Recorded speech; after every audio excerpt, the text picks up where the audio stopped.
Hello and welcome back to Good Stuff TV. This is episode 2 of this series, which I've happily named Squirting Gas and Hauling Ass, where I'm working on putting this 4AG-E into my 1982 KE70 Corolla. Last episode I discussed the history of the car since I've had it and my future plans for it. On this episode we will begin to assemble the motor and get it ready to be put into the Corolla. What you will see throughout the video is how I managed to fix the oil pan pickup, seal the oil pan, install the new shiny thermostat housing, and install the intake manifold. Since the last episode, most of the rusty parts of the motor have been cleaned and painted black. That includes the cam belt cover, the block, and the oil pan. Apparently the head was rebuilt. It's sort of visible by the blue film that's left on the head, which apparently is some sort of product that they put on the metal when rebuilding heads. So this was a condition of most of the coolant pipes. Most of them were pretty rotted from probably just water being run through the system. So these are the parts that I wanted to try and install this episode. I did only manage to get around to installing the oil pan gasket and most of the intake, and that's because of a little surprise that you're going to see in a couple of minutes.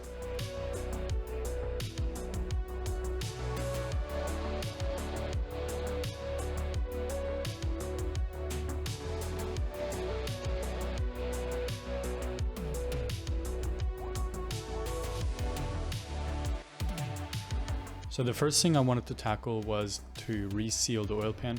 I had originally taken the oil pan off in order to inspect the bottom end, because as much as I trusted I didn't really trust the guy who I bought the motor of, but the engine did sound fine, but I did just want to double check what was happening in the bottom end of the motor. But ever since having done that and having the motor being stored under the garage, the only thing I could think of was how everything was getting rusted. After looking at it though, there was still a pretty good film of oil on everything, so I didn't really have anything to worry about.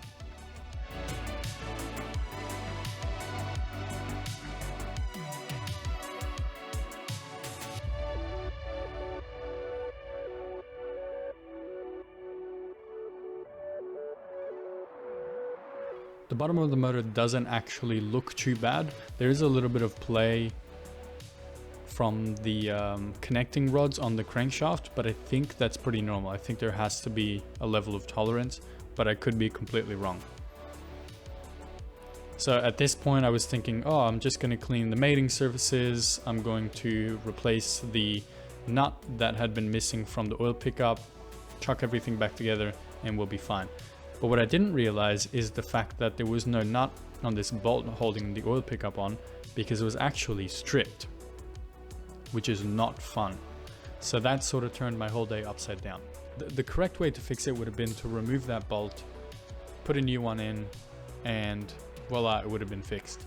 But the only tools that I really had was my tap and die set. So I decided to just cut some new threads in that bolt. It's kind of sketchy, but it's definitely better than the non-existent bolt that's there at the moment. I couldn't put the die between the oil pickup and the bolts, so I did go ahead and remove the oil pickup.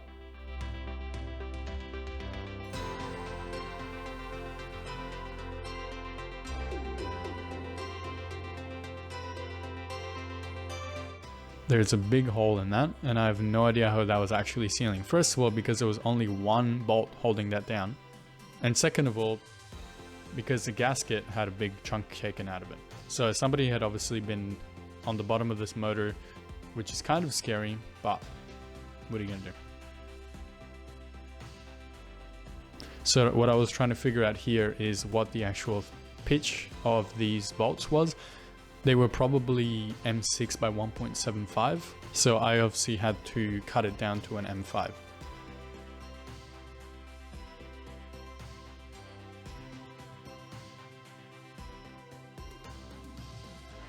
The only thing was that I had 2 dies out of my tap and die set for M5.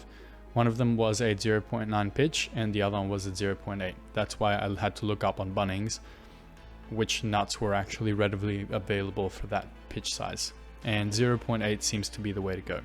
So I started just using my hands, pushing down and turning at the same time. I was originally thinking of using the M6 to just take a little bit of material off, maybe using a thread pitch just slightly lower than the original, but that wasn't going to work. So I just went straight for the M5 and used as much pressure as I could to push down. Once I got a bit of a good grip on the bolt, I started using the pliers because I couldn't move it by hand anymore.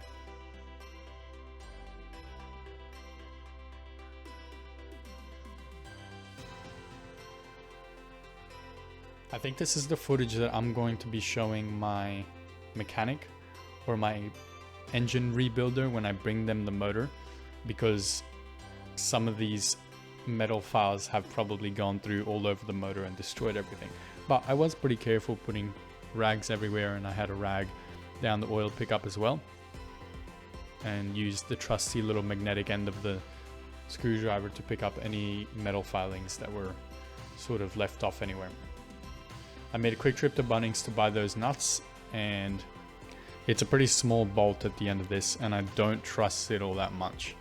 But again, it's definitely better than not having it there at all. I had this gasket material lying around. It was a cork gasket material that I had bought from Super Cheap Auto. So I just marked around the oil pickup and started cutting the new gasket.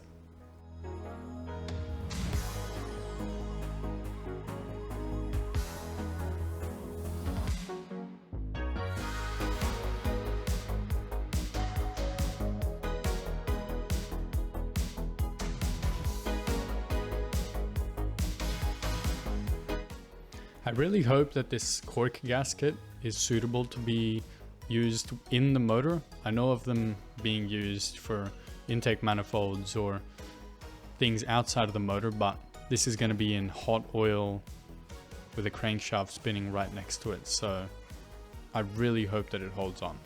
I think I managed not to spill any metal shavings into the engine bay. I did buy quite a lot of liters of oil and chew oil filters as well, so I'm probably going to do one oil fill and then probably run the motor for, I don't know, 100 kilometers, probably even less than that, or maybe just run the motor for a couple of minutes and then replace the oil, because I do not trust all of that stuff running around the motor. So this was a really small nut, and I decided to put a spring washer on the other end to just give it a little bit more chance of not falling into the motor, but I feel like one day this is just going to wiggle loose and start bouncing around everywhere. Fingers crossed. Tightened everything down.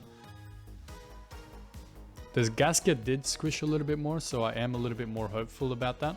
But again, that's something that we're going to have to see in the future, whether that completely disappears or not. I would have liked these videos to be a bit more of a tutorial on how to do things properly, but you know, with the tools and the time and the money that I have at the moment, this is sort of the best that I can do. If you wanted to rebuild the motor like this, well, you would take it apart completely and go from there.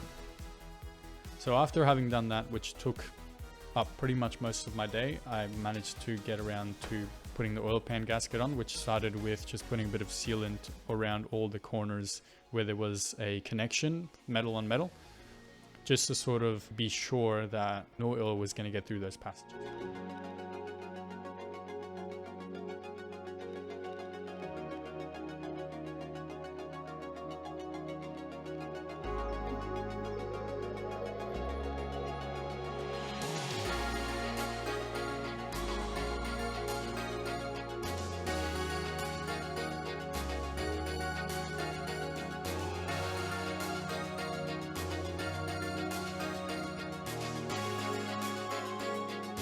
This was the oil gasket item number, which I showed to the camera because I thought, oh, this is going to help other people, because it was really tricky for me to find the actual gasket.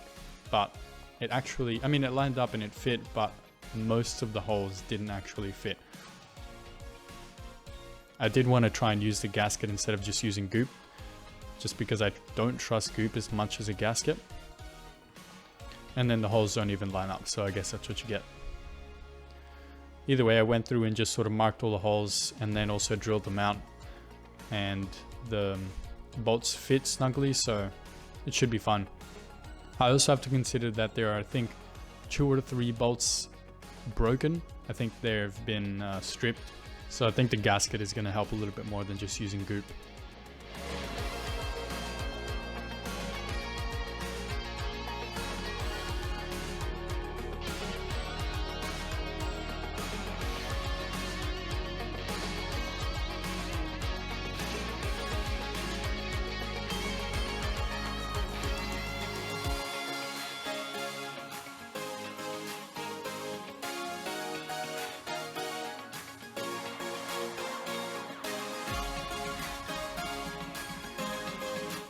Yeah, there were a couple of these bolts that were completely stripped and just kept turning in the engine block, but I guess that's what you sort of get for trying to work with a 40-year-old motor. I think that was actually on the side of the oil pump, which I think is made of an alloy of some kind, so I wouldn't be surprised that that's been stripped. None of them on the engine block were actually stripped. The only problems I had with the bolts on the engine blocks were bolts that were broken into the engine block. But again, we're gonna wait and see. We're gonna see if anything leaks. At the moment, I would just love to get this thing into the actual car.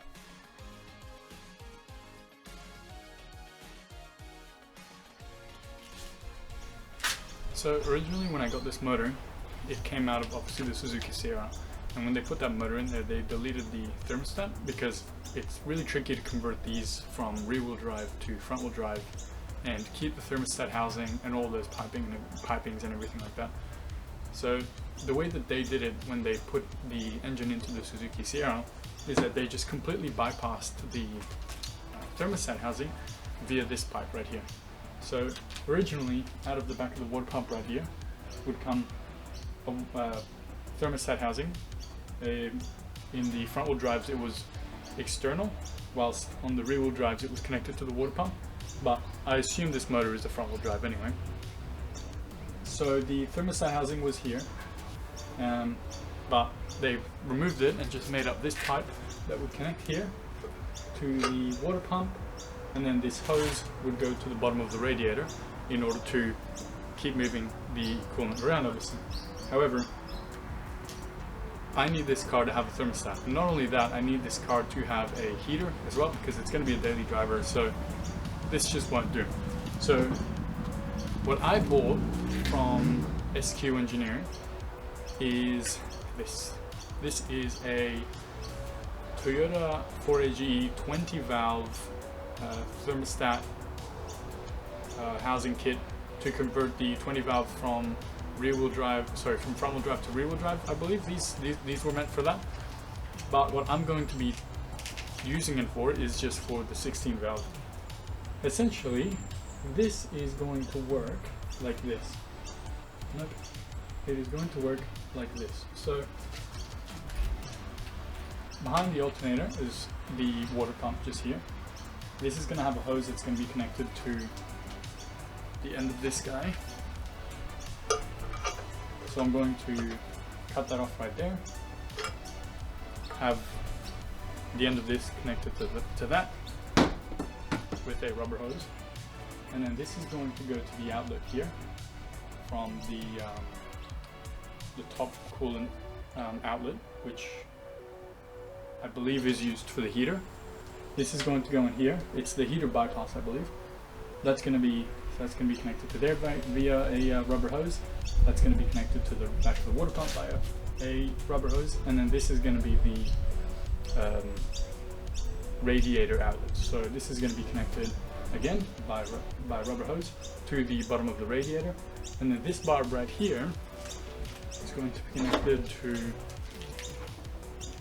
this hose, which is going to go to the back of the motor and be connected to the heater system, so that now I can have a thermostat which allows the engine to heat up quickly and run at its optimum temperature. And also the benefit of this is that I'm going to have a heater. This is originally supposed to go obviously on the 20 valve 4AG-E, but thanks to Sam at SQ Engineering, he sent me a couple of custom made bits that will allow this system to work on the 16 valve. So we're going to try and install that now. I haven't installed this before, I don't know if it's even going to work, but we'll give it a go. I think I'm just going to start off by cutting this and fitting it, and then seeing what I can do about this. I might have to get a 90 degree or something like that. I feel like there's going to be some interference with the thermostat housing and the TVIS, so I'm just going to mount the intake manifold and the TVIS, and then do this, mount up the thermostat housing, just so everything lines up, nothing hits anything.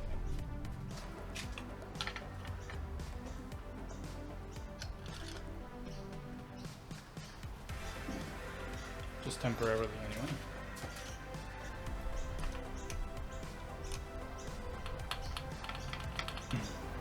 That does not give us a lot of space. Could have it here. Ideally I'd want to put it as close to there because this pipe stops moving straight.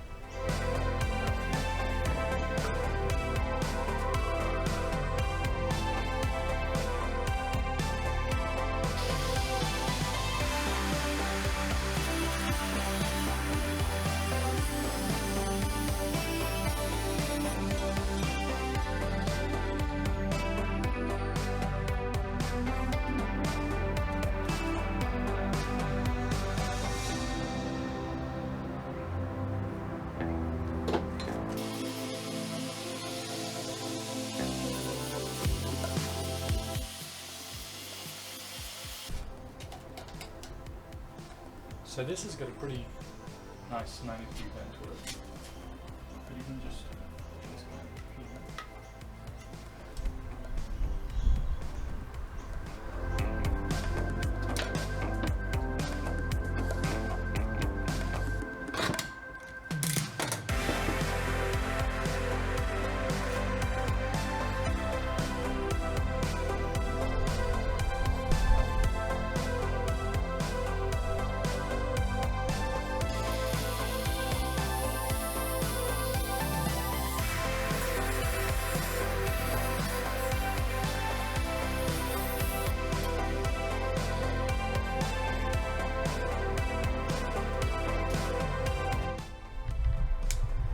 very dark, so got some lights going.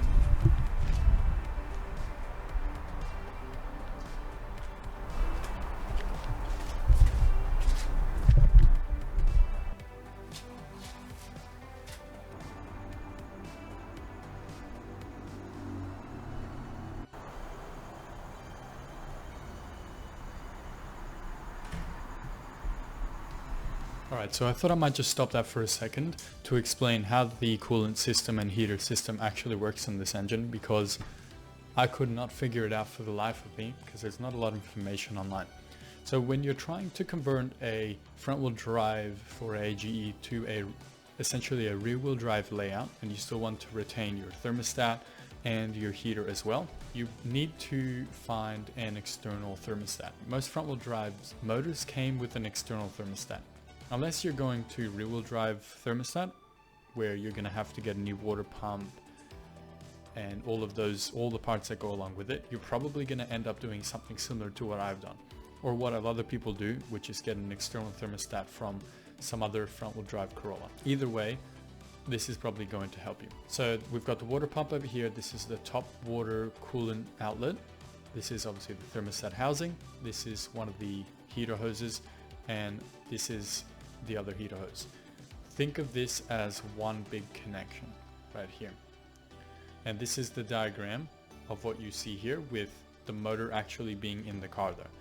So this thermostat here is this thermostat, this top water outlet on the top right is this one on the bottom left here. And these arrows point in the direction of the coolant. Feel free to stop the video and just look and analyze this thing, because even for me it's still a bit complicated. So out of the back of the motor, you've got this water outlet. That water outlet connects to the heater tap, which is controlled via the HVAC system and all the controls inside the car. When you turn on the heater, this heater tap opens, allowing the hot water to go through the tap into the heater core. Then you've got your fan running and the heater's on, and it's wonderful. And then the cooler water will come out of the heater down to the thermostat and back into the head, where it's going to mix with the hot coolant of the motor. So that's essentially what's happening here. Water is coming down this, going up and going into the head. And it's also mixing with the rest of the block and everything like that. So out of the back of the head goes into the heater tap, then down into the heater core. We actually don't have this because we've got the thermostat. So essentially from here goes into our thermostat and then down and into the heater core. And this is essentially what it looks like in the car. So you've got the heater core back here. This is a heater tap, and these are all the hoses. This hose here is from the back of the head, and this one on the top here is what's coming from the thermostat, or actually the water that will be going to the thermostat. So I hope that's actually helped a little bit. It still might be a bit confusing, but once you start putting your hands on it, it starts to get a little bit easier. What I'm hoping is that when I put this motor into the engine bay of the Corolla, everything should hook up pretty easily. So when it comes to the intake side of the 4AG-E, especially the big port, we have two things that we need to worry about. One is obviously the intake manifold, which is right here. So this is the intake manifold, which I have painted. And then we have another thing, which is the TVIS. So that stands for Toyota Variable Induction System, which is a block that sits right here. I'll show you right now.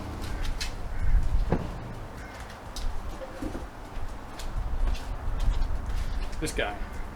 So this guy sits right here, and essentially at a certain RPM, usually these would be closed.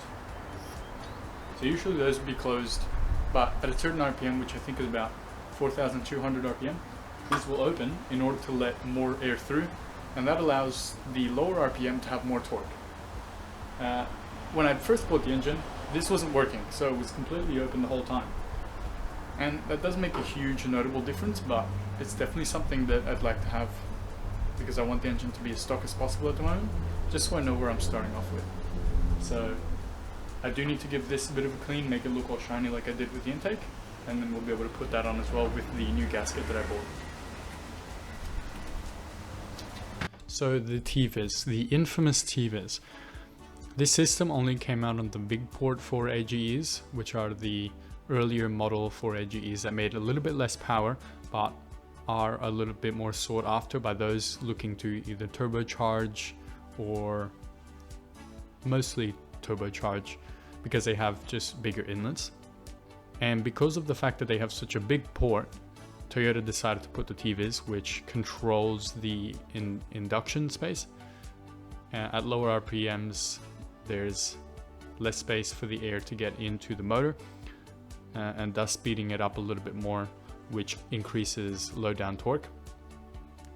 The TVIS that was in the motor that I bought wasn't in such great condition, so I bought one off of some guy on Facebook, and it turned out fine.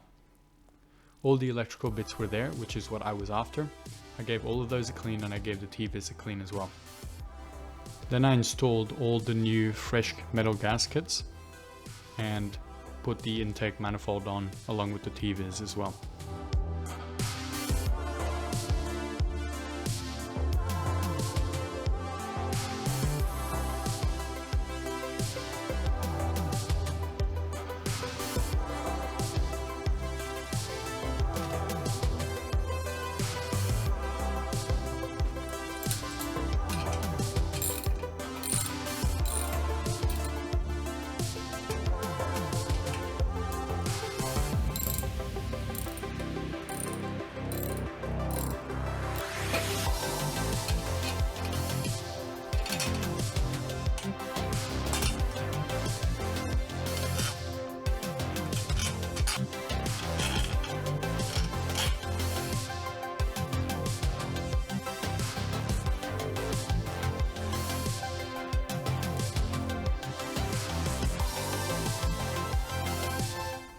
I installed all the sensors back into the intake manifold along with the cold start injector. So all the sensors included the throttle position sensor, the intake air temperature sensor, and a couple of vacuum lines as well. I do need to fix the wires on that yellow sensor there. There's not a lot of wires actually coming out of it, so I might have to try and get a new one, but I'm pretty sure they're very hard to come by, so I am just going to try and fix it before I try and find another one.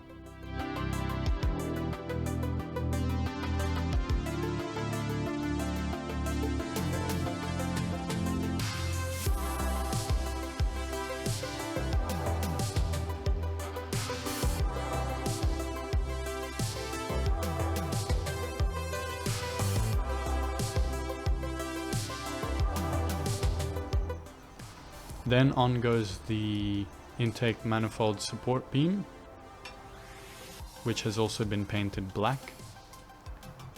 Of course I didn't paint the bolts, so they're all still rusty. But this isn't a nut and bolt restoration, so it's okay. Then on goes the throttle linkage. And that'll be it for this episode. So I didn't manage to get as much done as I wanted to, but there still seems to be quite a lot of footage here. So I'm gonna upload this, then when I get some more time I'm gonna get back to the motor, start putting some more parts on it. We still need to put injectors, I need to put the rear spigot bearing in, even though there is already one, I do want to replace it just in case. We do still have the cam covers to do and the timing belt plastic covers to put on as well. And then after that I'm gonna start working on the transmission. So that's all in future episodes. Stay tuned and see you on the next one.